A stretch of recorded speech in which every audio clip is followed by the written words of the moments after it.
کہ صدقہ خیرات کرنے والا بن گیا ہوں۔ وہ خود اپنی تعریف کرتا، بازار میں جا کر کہتا کوئی مجھ جیسا ہے امیر، دیکھو اتنا بڑا اور اتنا وسیع دل کسی کے پاس نہیں ہے جتنا میں لٹاتا ہوں، یہاں پر کوئی بھی نہیں لٹاتا، کیسے میری قسمت میں پلٹا کھایا۔ لوگ اس کو دیکھ کر کہتے یہ بہت مغرور ہو گیا ہے، کہاں تو بہت سیدھا سادہ انسان تھا اور اب یہ مدد کرتا بھی ہے تو دکھا کے کرتا ہے، جتلاتا ہے، لوگوں کے سامنے بڑا چڑھا کر اپنی تعریف کرتا ہے، جبکہ یہ چیزیں نہیں کرنی چاہیے۔ کسی کو دینا چاہیے، کوئی نیکی بھی کرنی چاہیے تو وہ چھپ کے کرنی چاہیے، لیکن وہ اپنے ہی جنون میں آگے بڑھتا جا رہا تھا۔ ایک دن وہ اپنی سب سے بڑی دکان پر بیٹھا ہوا تھا، ان اللہ والے کا وہاں سے گزر ہوا، اس نے کہا یا شیخ کیسے ہیں آپ؟ تو وہ کہنے لگے میں ٹھیک ہوں، تم سناؤ کیسے ہو؟ بہت ترقی کر رہے ہو ماشاءاللہ، اچھی بات ہے کہ تم مدد کرتے ہو غریبوں کی، مسکینوں کی، یتیموں کی اور بیواؤں کی۔ تو وہ کہنے لگا دیکھا اب تک میری خبر پہنچ گئی نا، میری شہرت تو آپ تک بھی پہنچ گئی، میں جو کرتا ہوں سب کی مدد کے لیے کرتا ہوں۔ آپ فرمانے لگے کیا یہ سچ ہے کہ تم یہ سب اپنے دل کے سکون اور خالص نیت سے اللہ کی رضا کے لیے کر رہے ہو اور سچ میں کسی کی مدد کرنا چاہتے ہو، یا پھر اس میں کوئی دکھاوا ہے؟ اسے غصہ آ گیا، اس نے کہا آپ ہوتے کون ہیں؟ میں جو کرتا ہوں میرا کام ہے، لگتا ہے آپ میری شہرت کی خبر سے جل گئے ہیں۔ ایک بار آپ نے مدد کیا کر دی، ایک بڑی سی مچھلی پکڑنے میں میری مدد کیا کر دی، آپ تو خود کو میرا اور میرا استاد سمجھنے لگے ہیں۔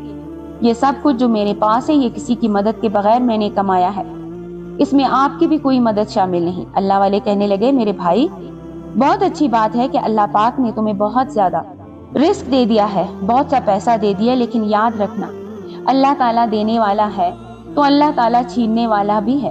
اس نے اللہ والے کے ساتھ گستاخی کی اور کہا یہاں سے چلے جائیں، میں آپ کو یہاں پر نہیں دیکھنا چاہتا اور کبھی مجھ سے ملیے گا نہیں، آپ کی کوئی بات نہیں سننی، آپ تو مجھے بد دعا دے رہے ہیں۔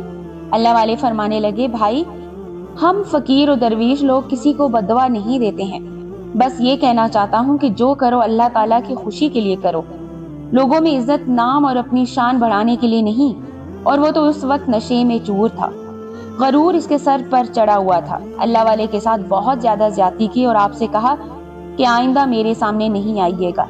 اللہ تعالیٰ اس سے ناراض ہو گیا کیونکہ اس نے اللہ کے محبوب بندے کا دل دکھایا تھا، اور جس دولت پر وہ ناز کر رہا تھا، غرور کر رہا تھا، وہ دولت اس سے چھین گئی۔ کاروبار تباہ ہو گیا، جو لوگ چاپلوسی کرتے تھے، اس کی تعریف کیا کرتے تھے، وہ حاسد لوگ اس کے دشمن بن گئے اور پھر سے وہ سڑکوں پر آ گیا۔ اب اسے افسوس ہوا کہ یہ میرے ساتھ کیا ہوا ہے۔ پھر اس کو اپنی غلطی دکھائی دے رہی تھی، بیوی تو اس کو سمجھا کر تھک گئی تھی کہ اللہ کا دیا ہے اللہ چھین بھی لیتا ہے، بس تم غرور نہ کرو اور ناشکری نہ کرو، جو کرتے ہو صدقہ و خیرات چھپا کر کیا کرو، اور صدقہ و خیرات پر دکھاوا نہیں کیا جاتا۔ تو وہ کہتا ایسا کچھ نہیں ہے، انشاءاللہ وہ صدقہ اور خیرات میرے کام آئیں گے، یہ تو اللہ تعالیٰ کی آزمائش ہے۔ یہ بات کر کے وہ سونے کے لیے چلا گیا۔ اس نے خواب دیکھا کہ حساب کتاب کا دن آ پہنچا ہے اور میدان میں ترازو لگا دیا گیا۔ منادی کرنے والے یعنی اعلان کرنے والے نے آواز دی اے ابو نصر کو لایا جائے اور اس کے گناہ اور ثواب تولے جائے۔ اب وہ پتھر کا بت بنا وہاں کھڑا دیکھ رہا تھا، پلڑے میں ایک طرف اس کی نیکیاں اور دوسری طرف اس کے گناہ رکھ گئے تھے، تو گناہوں کا پلڑا بھاری تھا اور وہ حیران ہوا کہ میں نے تو اتنی نیکیاں کی تھی، میں نے تو بہت زیادہ ہزاروں درہم خرچ کیے تھے، لوگوں کی مدد کی تھی، کتنے یتیم خانے بنوائے تھے، کتنا لنگر بانٹا تھا، لوگ میرے پاس کھاتے رہتے تھے، وہ سب نہیں ہے یہاں پر؟ کیا وہ ان نیکیوں میں شامل نہیں ہے؟ اس نے پوچھا آخر کہاں گئے میرے صدقات خیرات، وہ نیکیاں جو میں اللہ کی راہ میں خرچ کرتا رہا؟ تولنے والے نے اس کے صدقہ و نیکیوں کے پلڑے میں رکھ دیا، ہزار درہم کے صدقے کے نیچے نفس کی شہوت، اندر کے برے انسان کی آواز، اس کی خواہش، بیجا خواہش، خود نمائی، خود سری، دوسروں کی نظر میں اچھا بنانا، نمائش کرنا، دکھاوا کرنا، ریاکاری کرنا، یعنی نیتیں اللہ تعالیٰ کو راضی کرنے کے لیے نہیں تھی یا اعمال نامے میں اضافے کے لیے نہیں تھی، بلکہ اپنے آپ کا سر اونچا کرنا تھا۔ اس عمل نے ان صدقات کو ردی میں سے بھی زیادہ ہلکا بنا دیا۔ اب اسے پتا چل رہا تھا کہ کیا کیا اس نے، اللہ والے نے اور اس کی بیوی نے، جو اسے سمجھایا تھا کہ تم جو کرتے ہو وہ اپنی خواہش پر کرتے ہو، ہمیشہ نیکی کرو دوسروں کے لیے، اللہ تعالیٰ کی خوشی پانے کے لیے۔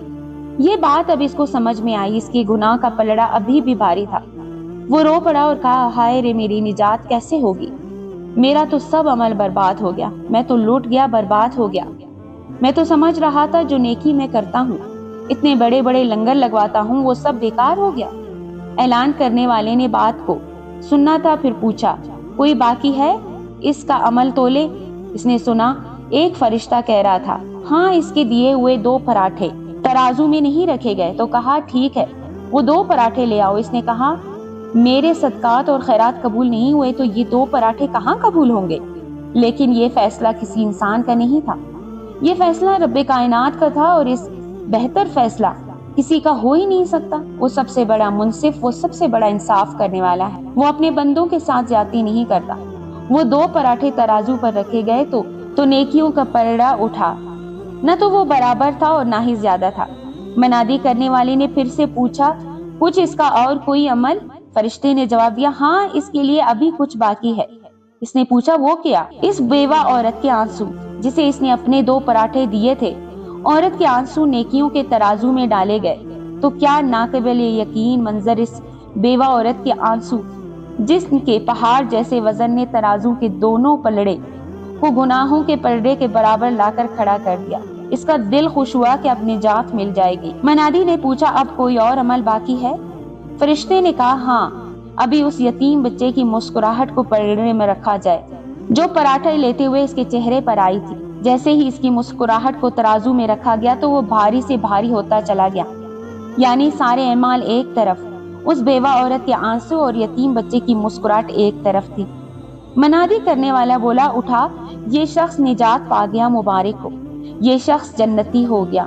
بیوہ عورت کے آنسو اور بچے کی مسکراہٹ نے اس کو جنتی بنا دیا۔ اس کو یقین نہیں آ رہا تھا کہ کیا ہوا ہے میرے ساتھ۔ پھر اس کی نیند اب کھل گئی، اس کو اللہ والے کی بات یاد آ گئی۔ اس نے اپنے آپ سے کہا، اگر میں نے اپنے کھانے کے لیے جال پھینکا ہوتا تو کسی مچھلی نے تو نہیں پھنسنا تھا، اور اپنے کھانے کے لیے پراٹھے اور خریدے ہوتے تو آج نجات بھی نہ ہوتی۔ وہ اٹھا اور اللہ والے کے حضور پہنچا، کہا مجھے معاف کر دیجئے حضرت، آپ نے مجھے راہ دکھائی، آپ نے مجھے سیدھا راستہ دکھایا، لیکن میں بھٹک گیا۔ میں نے آج آپ کی بات کو سمجھ لیا۔ اب اللہ والے مسکرائے اور کہا، دیکھ لیا خواب، حشر کا میدان دیکھا، یہ سب ہوگا ایک انسان کے ساتھ۔ اگر وہ اللہ تعالیٰ کی رضا کے لیے کوئی کام کرے گا تو اس کے لیے تو جنت ہے، ورنہ پھر تمہاری ایک نیکی تمہیں بچا سکتی ہے جس طرح تمہاری نیکی نے تمہیں بچایا۔